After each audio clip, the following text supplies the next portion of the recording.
In this video, we're going to graph linear equations by utilizing slope and y-intercept. So before we start actually graphing with slope-intercept form, what we're going to do here is we're going to look for a couple of key patterns that might help us with our graphing. So here I have three different equations graphed. The first one is y equals 3x minus 7. The second one is y equals 3 minus 2x. And the third one is 1/2 x plus 1 is equal to y. So, first thing we're going to do is we're going to identify the y-intercepts and the slopes of these graphs. So when I look at these particular graphs, when I look for y-intercept, I'm looking for the point where I cross the y-axis. So here on the first graph, I find that my y-intercept point occurs at 0, -1. On this next graph, I find that this occurs at 0, 3.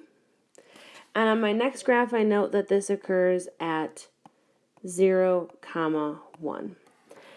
Now, for slope, there are a couple of different ways that I can calculate slope. I can either do so by looking for the rise over run on the graph, or I can use the y2 minus y1 over x2 minus x1. Either strategy will work. Because I have the graphs physically in front of me, I'm going to utilize the rise over run trick with the slope. So here I'm going to pick 2 points. Here is my first point, here is my second point, and I'm going to move from point 1 to point 2, and then document my rise over my run. So as I go from point 1 to point 2, I notice that vertically, I go up 3. So my slope here, the vertical change is a positive 3, over my vertical change is 1 in the positive direction, so plus 1. So my slope, if I simplify this, is just 3, or 3 over 1. And then if I look at this second graph here, I notice I have to pick 2 points, so there I pick my points. Then to go from point 1 to point 2 here, I notice that my vertical change is a -2, so my slope is -2, over, I then move a positive 1 in the horizontal direction, so positive 1. If I simplify that, my slope is -2 over 1, or simply -2. And then over here, I'm going to find my slope. I'm going to pick point 1 and point 2. To vertically move to the next point, I have to go up 1, so my rise is a plus 1. And then I need to run plus 2. So this simplifies to be 1/2. So now that we've identified this key information, what we're going to do is we're actually going to start relating it to the equation. So what I'd like you to do is take a look up here at each of these equations. So we see y equals 3x minus 1, y equals 3 minus 2x, and y equals 1/2 x plus 1. And essentially what we're going to do is we're going to look at patterns amongst these and see if we can find out how they relate to the y-intercept and the slope. So the first thing I'm going to do is I'm going to look at the y-intercept points. And what I notice here is that my y-intercept point has a y value of -1 in this first problem. So I'm going to look up at this equation up here and see what I notice. I notice that my y-intercept has a 3 in the second one. So I'm going to look at the second one here. And what I notice in the third one is that my y-intercept, my y value is equal to 1. So I'm going to look at that here. And what I notice is if I focus on the -1, the 3, and the 1, I notice that I have a -1, a 3, and a 1 in each of these equations. So I can see that there is that y-intercept somewhere in this equation if it's written in y equals form. So what I'm noticing is that the number without the x, so this is called the constant value. So if we have this written in y equals form, the number without the x or the constant value is our y-intercept point, which is kind of cool. If we have it written in y equals form, which is function form, we can actually just look at that equation and immediately identify our y-intercept. It's a nice, easy little trick. Now, the second thing we're going to do is we're going to look at these slope values. So our slope here, we have 3,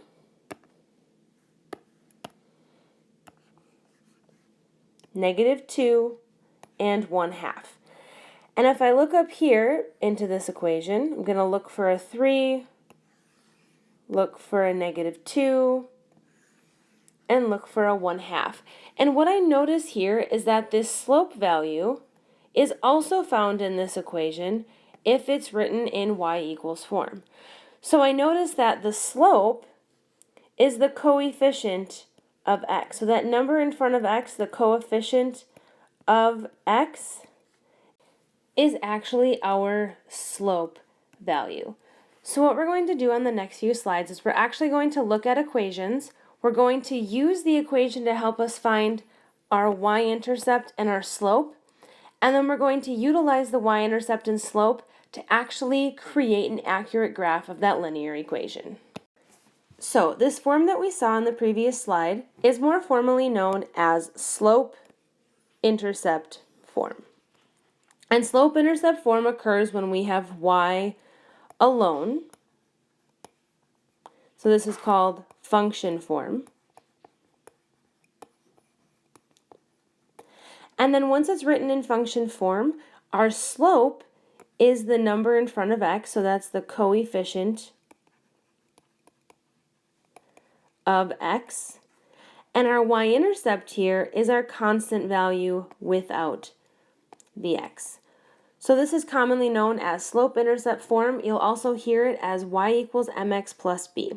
So what we're going to do in these examples down below is we're going to identify the slope and the y-intercept in each equation. So if I look at this first example here, I'm going to find my slope and my y-intercept.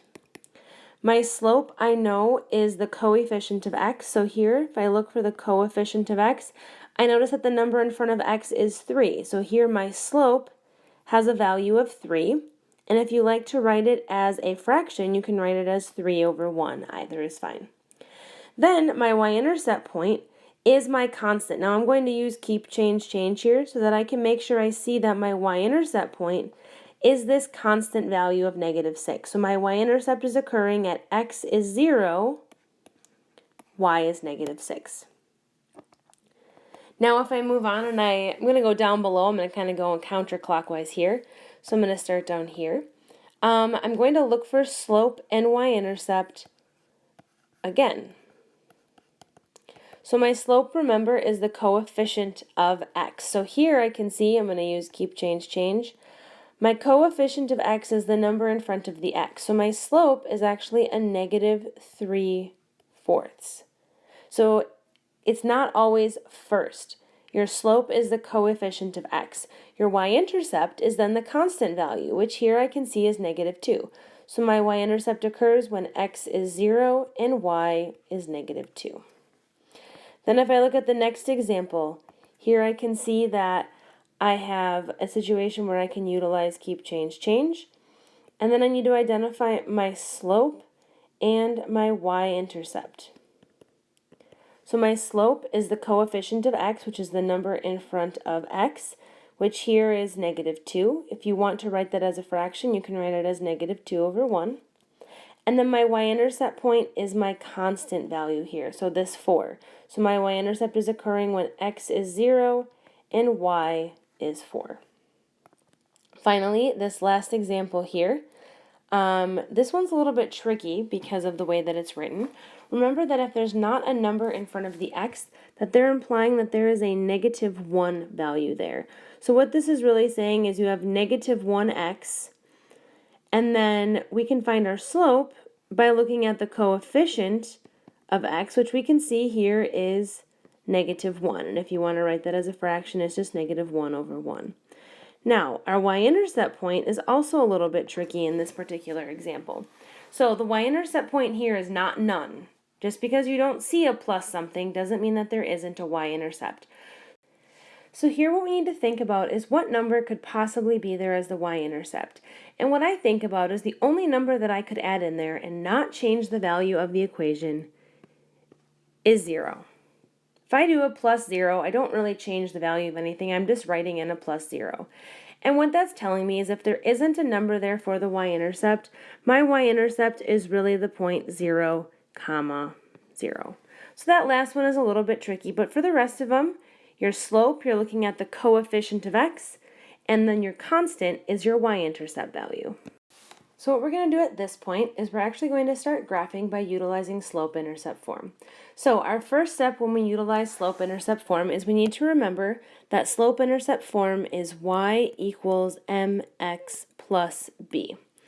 So what we need to always do first is we always need to rewrite our equation so that the y value is alone and that it's actually in slope-intercept form. So here in this example, we have 2x plus 3y is equal to 12. And we want to rewrite this equation so that y is by itself. So the first thing that we need to do is we need to subtract 2x from each side. And in doing so, this is going to become 0. And then on the left-hand side, we're left with 3y is equal to, we're just going to write 12 plus a negative 2x because those are not alike terms. Then from here, I need to divide each side by 3. So I end up with y is equal to 12 divided by 3 is 4 plus a negative 2 over 3 times x. So now that I have it written in slope-intercept form, I can identify the slope and the y-intercept point. So my slope, remember, is my coefficient of x. So here I can see that my coefficient of x, the number in front of x here, is a negative 2 over 3. Then from here, my y-intercept value is this constant value over here, the constant by itself.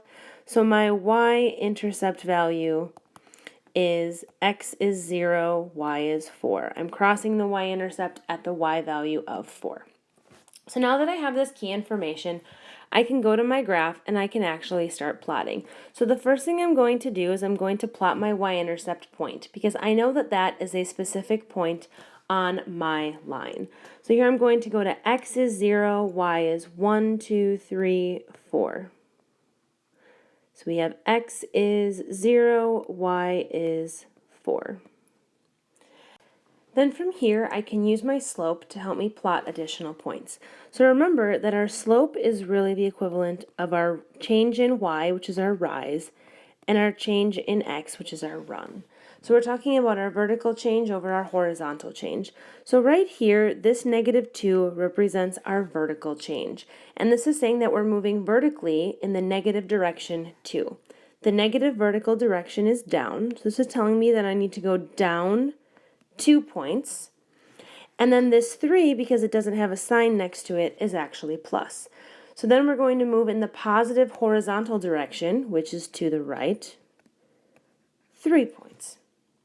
So to find an additional point, we're going to go to this 0, 4, and then we're going to follow this pattern. We're going to go down 1, 2, and then to the right 1, 2, 3, and plot our point. So a second point on our line by utilizing our slope is x is 3, y is 2.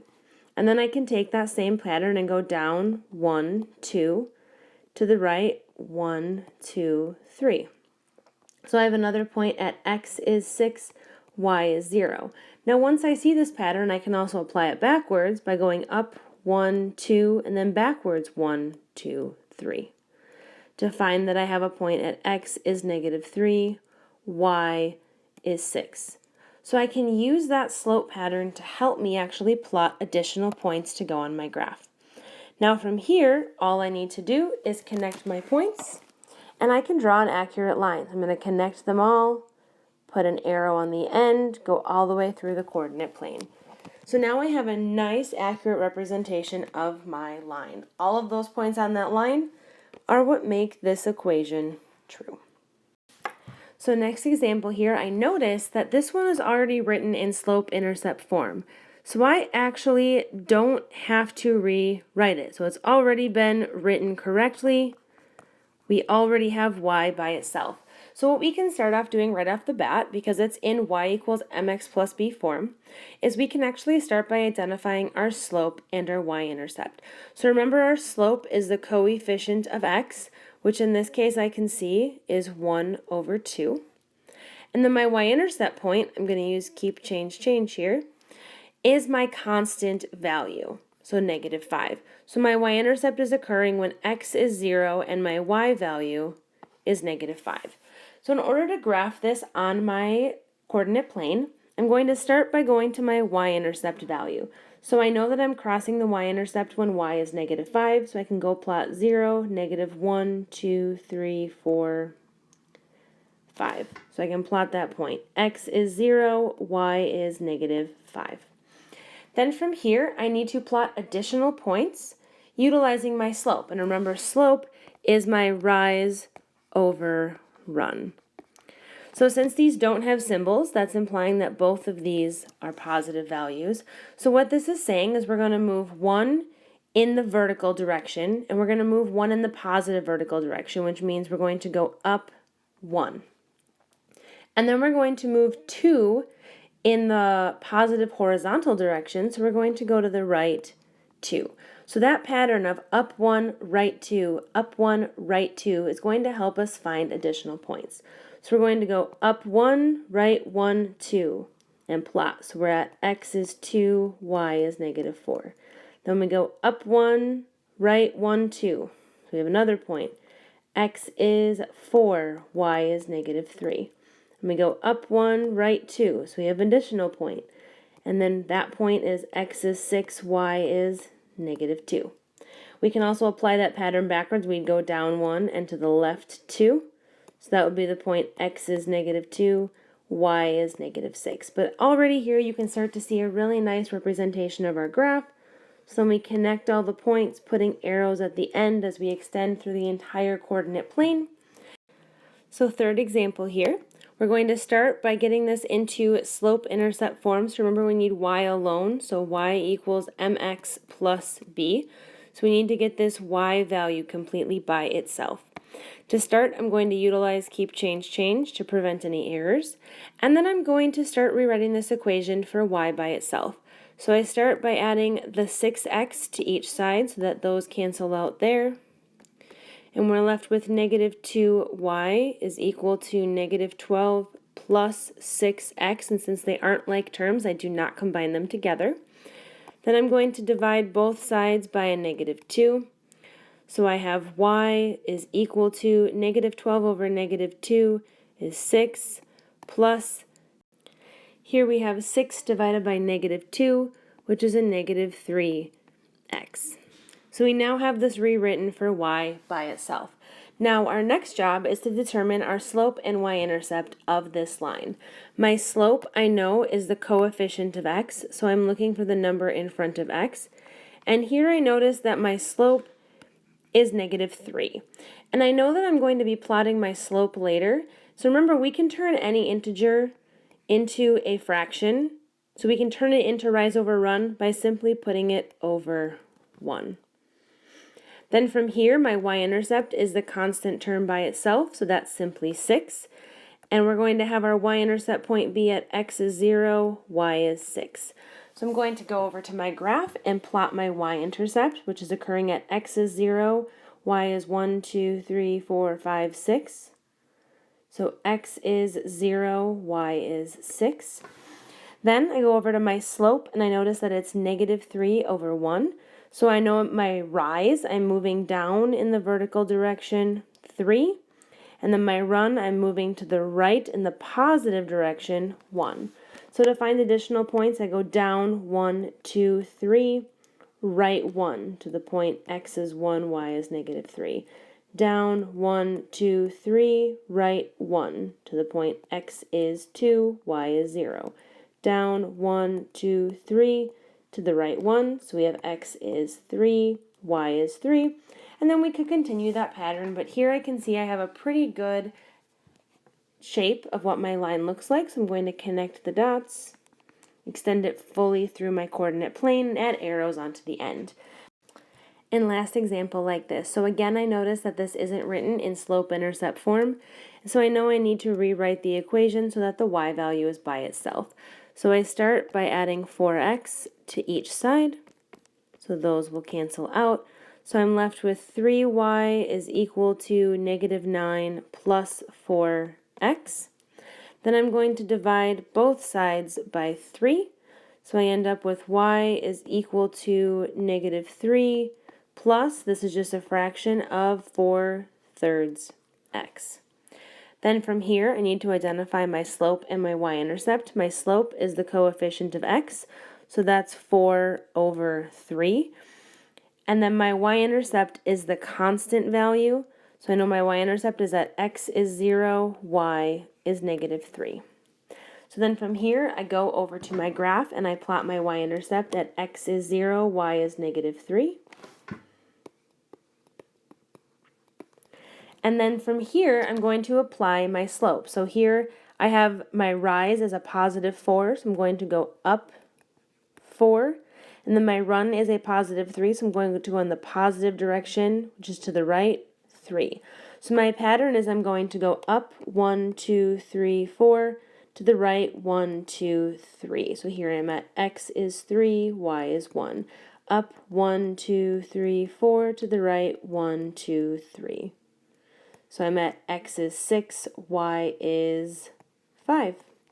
Then I can also apply that pattern backwards by going down 1, 2, 3, 4, and to the left 1, 2, 3. So here I'd be at x is -3, y is -7. So then I can take those points and connect them, extending them through the coordinate plane with arrows on the end. And lastly, we're going to look at a word problem here. So here it says your family spends $60 on tickets to a hockey game and $4 per hour for parking. The total cost, C, in dollars, is given by C equals 60 plus 4 times T, where T is the time in hours your family's car is parked. So the first question says, what is the slope? So if we go over to our equation, what we realize is we need to determine our slope. Our slope is the coefficient of the variable t. So our slope is simply 4 or 4/1. Our y-intercept value is the constant value, so that's this 60 piece here. So our y-intercept value is x is 0, y is 60. So the first part of that is just being able to look at the equation and still identify key information. Then from here, we're actually going to determine what these mean in the context of the problem. So this says, what does the y-intercept represent in the context of the problem? So let's break this down a little bit. So that 0 represents the value of t. So what this y-intercept actually represents is the cost before we park. So essentially this is our constant cost. We're going to have to pay $60 for the tickets. So at time 0, before we've actually started paying for parking, we're actually going to pay $60 up front just to go to the hockey game. So that's what that y-intercept represents. Now our slope, if we look at what that represents, our slope is the 4/1. So let's take a moment and try and remember, what does the y unit represent and what does the x unit represent, or what does t represent? So our y is over here on this side. So this 20, 40, 60, you should be remembering is in dollars. So that's actually $4. And our t value, which is along our x-axis, is time, which is in hours. So this slope represents a rate of change, and it's saying that the cost will increase $4 per hour